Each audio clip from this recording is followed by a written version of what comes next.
Could you explain your role in the supporting people to move as a part of the transforming care team? So it's a range of different things that I've done, from working with the different social workers and so on within the team, for giving them information that may be able to support people with different things to reassure them. There was one case where I helped someone that the transforming care team were working with to be able to record their story. And we had a sharing good practice day.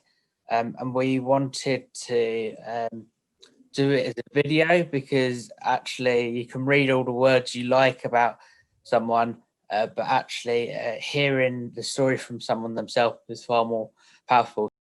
Why did you decide to become a part of the transforming care team? So my job isn't just for the transforming care team, but it's across the adult disability service as it is now. It was the learning disability and autism service.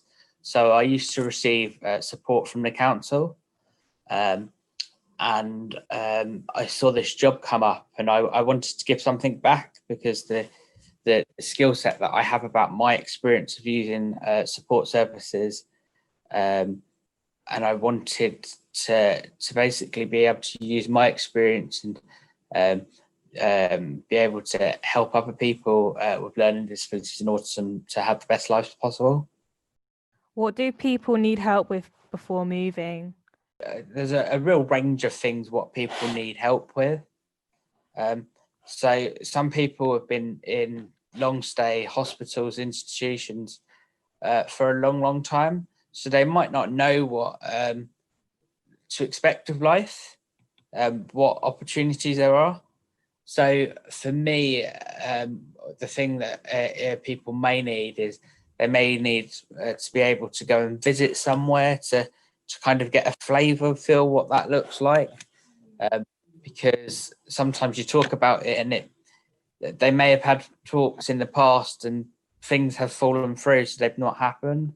So visiting places, that they need basically good, clear communication, but most importantly is someone that listens to some of them, because people have their voices, and it's about making sure we really are comfortable. What do people need help with during moving? Reassurance that things are going to be okay. Some things, it may be that kind of practical things about going shopping. Some people might not have anything, so they may need to go and buy things to set up home.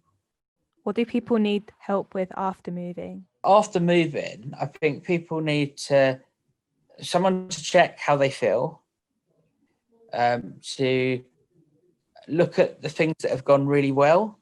So you're focusing on those positives, finding out what they've learned. They may have learned some new skills when they've moved. Also, to get to know the area that they live in, because if they've not lived in that area before, you want to know where your nearest pub is, where your nearest takeaway, where's your supermarket, all of those essential things that people want to do. And it's really difficult because of the times we're in at the moment, to kind of do those things. What was your experience of moving out of your own home like? My last experience of moving was 5.5 years ago into where I live now. And I moved out of supported living because I'd got became lots more independent, and I wanted my own place, somewhere that really felt like home, and I could make that work, and it fitted in with me starting this job. All of the timing just worked quite well. It was a really positive time, and I think that was like the word freedom just came to my head, because it was like the first flat where it's like, this is my flat. I can decorate the walls how I want it, just like a whole setting up of a whole flat. So it was like, okay, I chose all of the furniture I wanted. and just an exciting time, really. But each of the moves has been stressful in its own way, because I have Asperger's as well. So my routine and structure is really important in my life. And when you move, it can be quite an upheaval. And so you don't have the things you want all of the time. That your same routines, you're changing. I had to change where I shopped. And I get used to where things are in the supermarket. So I think the things that everyone experiences in different ways. Something that helped, each flat I've moved into, one thing that I've done on the first night, and it's kind of a tip I would give to anyone.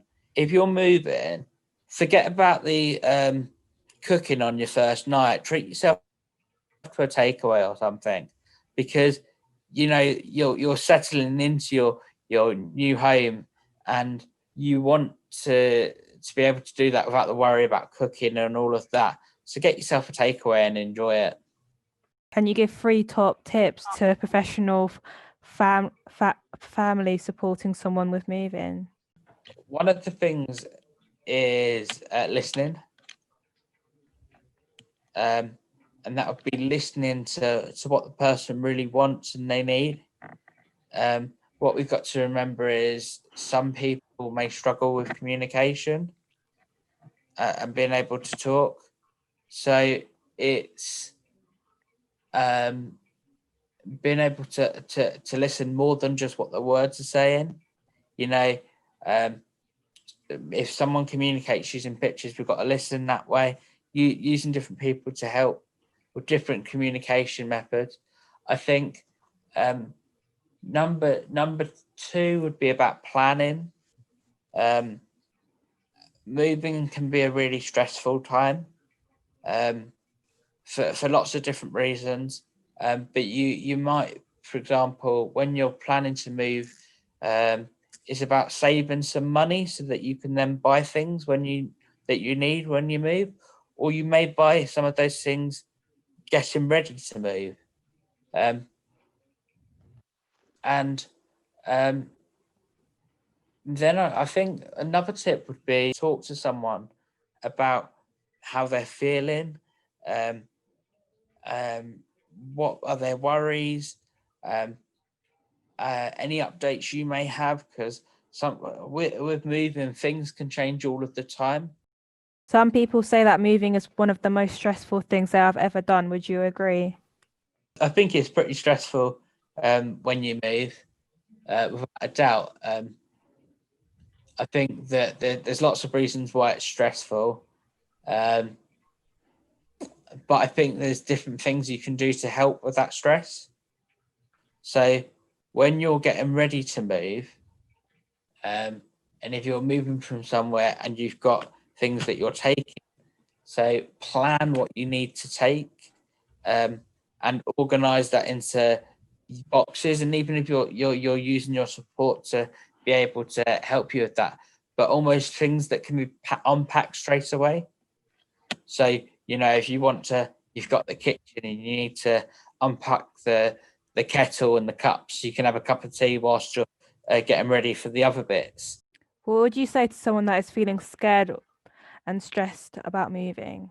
I think I would say it's okay to feel stressed and that about moving, but most importantly, it's really important to tell someone that you trust about your feelings. Don't let those feelings stay inside, because I try to work off a thing where I say a problem shared is a problem halved.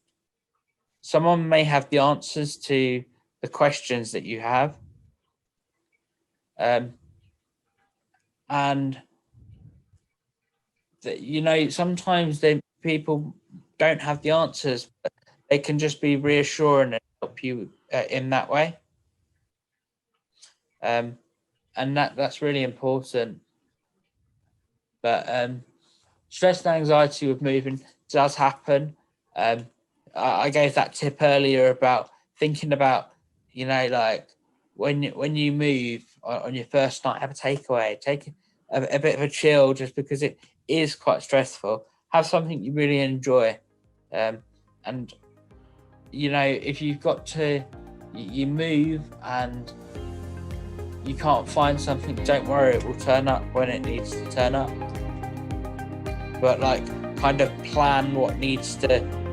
You go, okay, box 1 has to go on first, and first unloaded.